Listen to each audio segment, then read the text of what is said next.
Hola, ¿cómo están? Que el Señor les bendiga.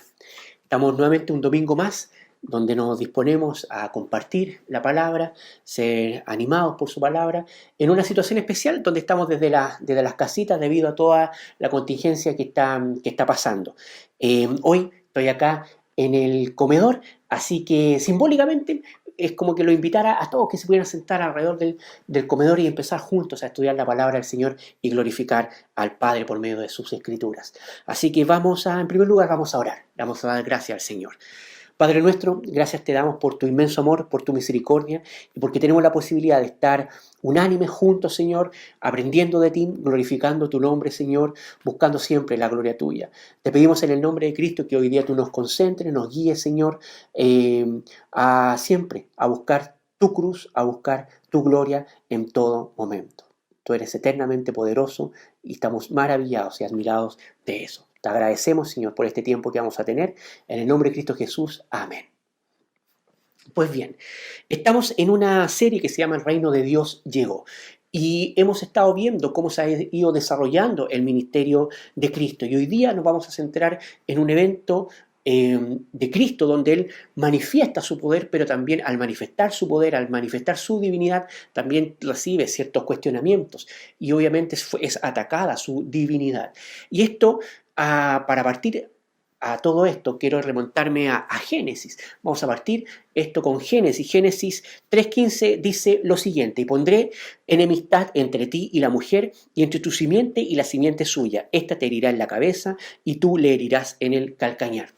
Dios en su soberanía hizo todas las cosas correctas y la hizo perfecta.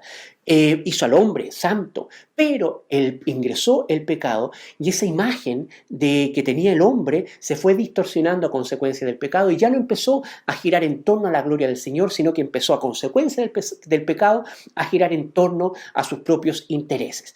Y eso obviamente todo esto no sorprendió al Señor porque Él desde la eternidad ya tenía diseñado un plan redentor para ir rescatando y nuevamente relacionándonos el ser humano caído con la gloria del Padre. Y por eso está este pasaje que está en Génesis, donde pondré enemistad entre ti y la mujer, entre tu simiente y la simiente suya. Esta te herirá en la cabeza y tú le vas a herir en el calcañar. Es decir, que iban a ser una persona, un ser humano divino que iba a tener la autoridad y el poder para vencer el pecado en el mundo. Y a esta persona lo iban a herir en el talón, pero él iba a dar una herida de muerte en la cabeza. Eso es lo que dice acá. Y desde ese momento Satanás sabía esa sentencia e inicia un proceso de tratar de que no se cumpla esto y de cortar esa simiente, de cortar esa línea. Y lo hemos desarrollado todo eso en el Antiguo Testamento, donde el pueblo del Señor fue dispersado, estuvo repartido en distintos lugares, estuvo bajo la opresión de distintos pueblos, fue gobernado, pero el imperio dividido, el pueblo dividido, pero siempre hubo un remanente fiel que buscó siempre la gloria del Señor y buscó y tenía la confianza y la certeza de que el Mesías iba a venir y que iba a reconciliar y rescatar todas las cosas. Incluso momentos antes que naciera el Señor Jesucristo, se manda a matar a todos los niños porque el diablo estaba empecinado en que no naciera ese niño, se cortara esa cadena. Eso no pasó. Nació Jesucristo, inicia su ministerio. El Satanás intenta frenar el desarrollo de este ministerio en el desierto, no lo puede hacer en las tentaciones que tuvo en el desierto, parte ese ministerio, pero Satanás cuando está Jesucristo acá en la tierra, totalmente desatado con huestes malignas, tratando de que no se cumpla el propósito del Señor. Pero el Señor es soberano, es santo y va a cumplir su propósito. Y hoy día hay un cuestionamiento a la divinidad del Señor en cuanto al perdón de pecados. Y es una historia bien interesante lo que vamos a ver y hartas cosas podemos sacar en relación a este pasaje. ¿Ya? Entonces, ¿qué es lo que pasa? Lucas 5:17. Usted ahí en su casita abre su Biblia o lo puede ver en la pantalla. Dice: aconteció un día que él estaba enseñando y estaban sentados los fariseos y doctores de la ley, los cuales habían venido de todas las aldeas de Galilea, de Judea y Jerusalén, y el poder del Señor estaba con él para sanar. Esto está sucediendo en Capernaum. Los pasajes paralelos indican que esto está sucediendo en Capernaum. Y estaba la casa llena de gente y lo que estaba haciendo el Señor Jesucristo estaba enseñando, estaba predicando, estaba enseñando las buenas nuevas. Y lo importante que hay que mencionar en este pasaje es que había público. Había público que quería escuchar las enseñanzas genuinas, quería con un corazón dispuesto a escuchar las enseñanzas del maestro, pero también Lucas menciona acá que estaban los doctores de la ley, los fariseos, ¿ya? Y ellos, obviamente, en relación a todo lo que dice de los fariseos, ellos lo que buscaban era ver por qué, cuáles eran las enseñanzas de este maestro que convocaba a tanta gente, que reunía a tanta gente, cuáles eran sus enseñanzas. Estas personas, estos fariseos que eran que conocían la ley, pero también eran personas orgullosas que intentaban cumplir la ley del Señor, pero con un corazón duro, con un corazón distante, que no buscaban glorificar al Señor y que habían puesto un peso de culpa en el pueblo, ¿ya? Entonces eso es lo que estaba sucediendo y esto es lo que pasa en este primer versículo. Entonces tenemos a Jesús que está enseñando y también tenemos personas que lo están escuchando y también estos fariseos que están de alguna forma viendo qué es lo que sucede, por qué mueve tantas personas que querían ver el mensaje del maestro. Sigamos.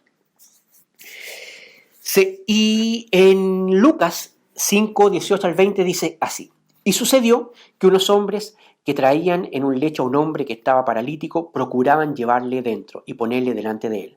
Pero no hallando cómo hacerlo a causa de la multitud, subieron encima de la casa y por el tejado le bajaron con el lecho, poniéndole en medio delante de Jesús. Al ver en la fe de ellos, le dijo: hombre, tus pecados te son perdonados. Es muy interesante lo que pasa acá. ¿Por qué? Porque hay varias cosas que suceden. En primer lugar, hay un grupo de amigos que consideraron y tenían la convicción de que lo único relevante, la única solución para este paralítico era el maestro, era llevarlo a los pies de Jesucristo. E hicieron todo para hacerlo. Es decir, entraron, vieron que la casa, llegaron a la casa, vieron que la casa estaba llena, repleta de gente, fueron al techo y por el techo empezaron a bajar a este paralítico, una persona que obviamente que no podía caminar, no tenía articulaciones, no podía moverse. Bueno, esto es lo que estaba sucediendo. Y lo relevante de todo esto es que estos hombres, mientras iban bajando, Jesús estaba ahí, estaba predicando el evangelio, estaba compartiendo las buenas nuevas y ven a un hombre que estaba bajando por el techo. Y Jesús, dice el pasaje, que se dio cuenta de algo y empieza a mostrar su divinidad. ¿Qué es lo que vio? Miren lo que dice acá. Al ver él la fe de ellos. Él vio la fe de ellos. La fe es alguien que puede ver la fe, solamente es Cristo, solamente es Dios. Ninguno de nosotros está autorizado ni capacitado para poder ver la fe de otra persona. Solamente eso lo puede ver el Señor. Y el Señor vio la fe de ellos. Y al ver la fe de ellos, le dice a este hombre: oh, tus pecados te son perdonados. Es decir, en otras palabras, lo que le está diciendo es que le canceló la deuda y lo hizo parte de la familia del Señor. Le sacó el peso del pecado, le sacó la carga que él cargaba del pecado, lo inexcusable que era ante el Señor, lo liberó de eso, canceló y dijo: ahora tú eres parte de la familia del Señor, tus pecados han sido perdonados. Todo lo que ha sucedido acá es muy relevante, porque esta afirmación que el Señor la hace frente a todos. Cuando Él dice tus pecados te son perdonados, se lo está diciendo al público que estaba ahí, a las personas que estaban ahí, que querían escuchar esas enseñanzas, pero se lo está diciendo también, lo dijo frente a los fariseos, estos eruditos de la ley, estos religiosos.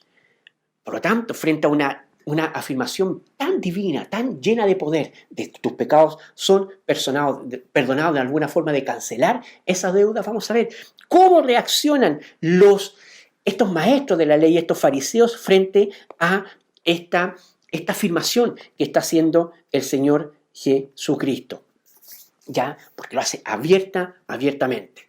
Bueno, Lucas 5:21 nos dice algo que pasó con los fariseos. Entonces los escribas y los fariseos comenzaron a cavilar, comenzaron a pensar, ¿quién es este que habla blasfemias? ¿Quién puede perdonar pecados sino solo Dios? Es muy interesante lo que está pasando acá porque ellos no están verbalizando nada. Están pensando en sus corazones, en sus pensamientos, están diciendo, oye, ¿quién es este que está hablando blasfemias? Solamente Dios puede perdonar pecados. Y ese razonamiento no estaba tan equivocado. Ellos sabían, ellos tenían el conocimiento, los escribas tenían el conocimiento de considerar que la remisión de pecados era un atributo, era una prerrogativa divina. Era una prerrogativa exclusivamente de Dios. Ellos conocían los escritos, ellos conocían el Antiguo Testamento.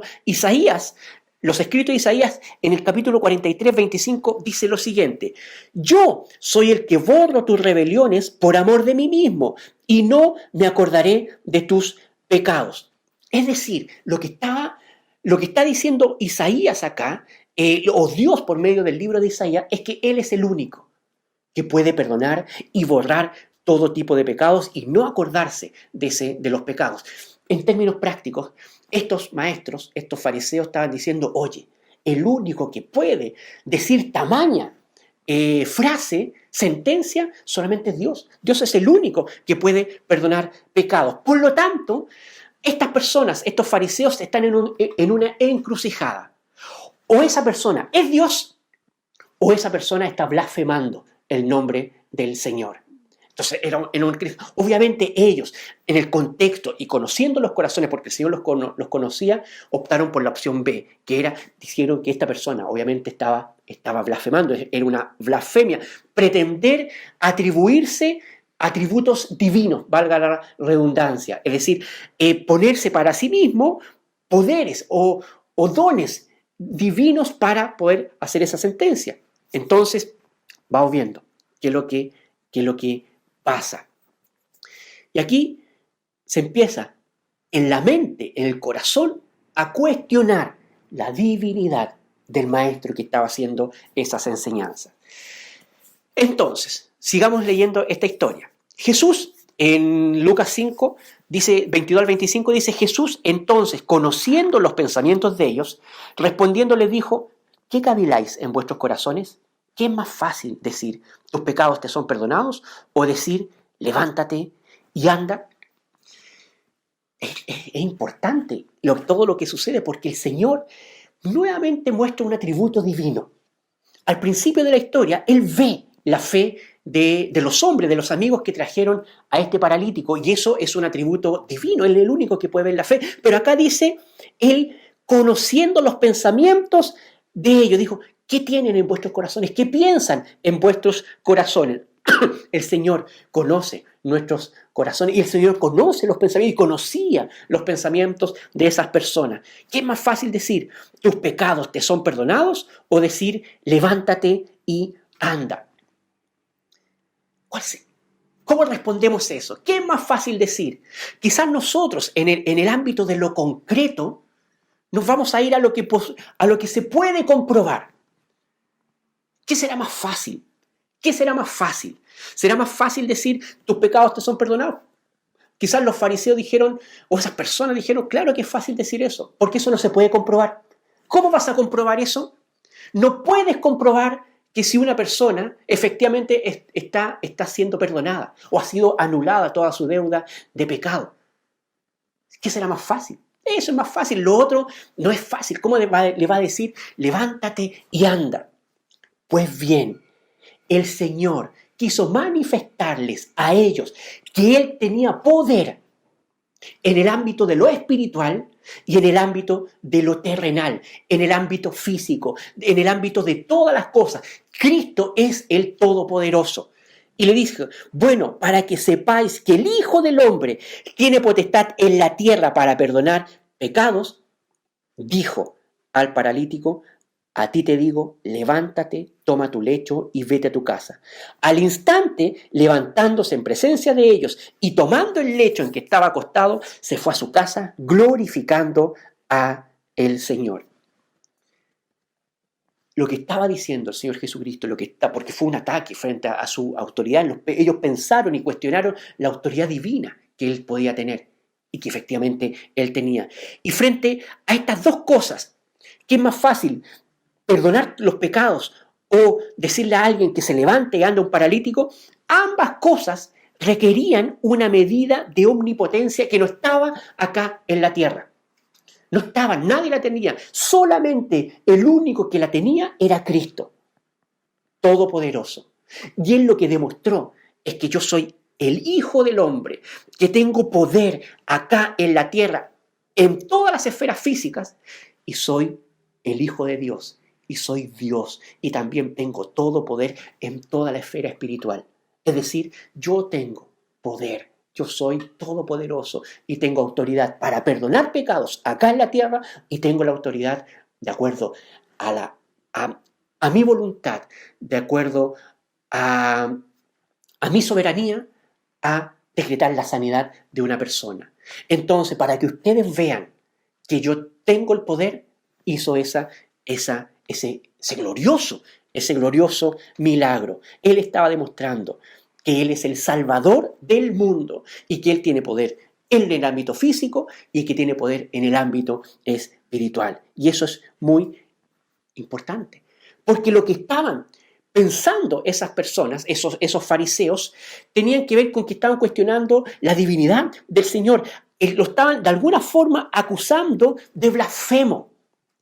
Y la blasfemia, atribuirse poderes o acciones divinas, hacerse pensar que era Dios, eso estaba condenado con la muerte. Estaba condenado con la muerte. Entonces, nuevamente era un ataque a la figura divina de Cristo. Pero el Señor es todopoderoso e hizo ese milagro, demostrando que Él estaba revestido de autoridad divina y de majestad para hacer todo de acuerdo a su voluntad. Él puede perdonar pecados y Él puede proveer sanidad. Por lo tanto, Él demostró la victoria había sido completa. Él era un Dios y era el Dios que sanaba pecados y que traía sanidad al ser humano. Cristo es lo único suficiente. Pues bien, ¿qué impacto causó todo esto en el público que estaba ahí, en las personas que vieron todo esto? Mire lo que dice. El pasaje termina con el 26. Y todos, sobrecogidos de asombro, glorificaban a Dios y llenos de temor decían: hoy hemos visto maravillas. Todos se asombraron con esta manifestación del poder divino del Señor. Todos se asombraron y eso lo que trajo gloria al Señor, porque lo empezaron a glorificar. El Señor tiene poder. El Señor es todopoderoso y dependemos siempre, en todo instante, de Él. Cuando nosotros reflexionamos en un pasaje como este, vemos que el Señor tiene efectivamente en todo tiempo el poder para perdonar el pecado. Usted sabe que Él es inmutable. Él no ha cambiado. Él no cambia. Él no muta. Él sigue siendo fiel, Él sigue siendo misericordioso y Él sigue teniendo el poder para perdonar todo tipo de pecados. Por lo tanto, Él es suficiente. Él es suficiente hoy para perdonar pecados. De la misma forma que perdonó los pecados de ese hombre paralítico, tiene el poder ahora para perdonar todos nuestros pecados. Muchas veces nosotros queremos soluciones a todos los problemas visibles a los cuales que nuestros ojos pueden ver. Queremos soluciones para la enfermedad, queremos soluciones para la pobreza, queremos soluciones para la violencia que podemos ver, sin entender que el mayor problema que tiene la humanidad sigue siendo el pecado.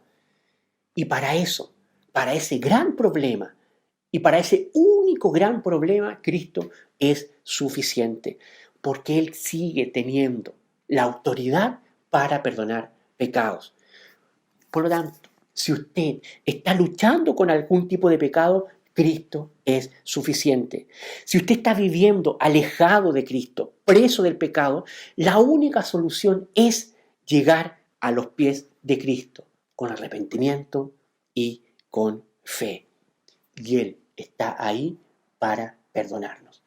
Por lo tanto, sigamos perseverando y sigamos confiando que Él es único y suficiente y todopoderoso para perdonar nuestros pecados. Vamos a orar. Padre nuestro, que estás en el cielo, te queremos honrar y queremos bendecir tu nombre. Te queremos agradecer porque tú eres suficiente, Señor, para perdonar todos nuestros pecados.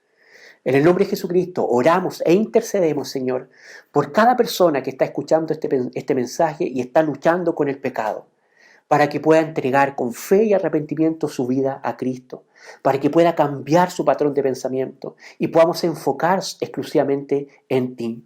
Y te pedimos, Señor, que tú nos sigas haciendo perseverar en solamente mirarte a ti, porque tú tienes poder. Todas las cosas van a pasar, pero nosotros, gracias a tu inmenso amor, nos diste vida eterna. Una vida eterna, Señor, para disfrutar una plenitud contigo. Te alabamos, Señor, porque tú eres el único que puede perdonar poderosamente toda nuestra vida. Te alabamos y te glorificamos en el nombre de Cristo Jesús. Amén. Pues bien, que el Señor les bendiga y nos disponemos a orar y a cantar a nuestro Señor. Bendiciones.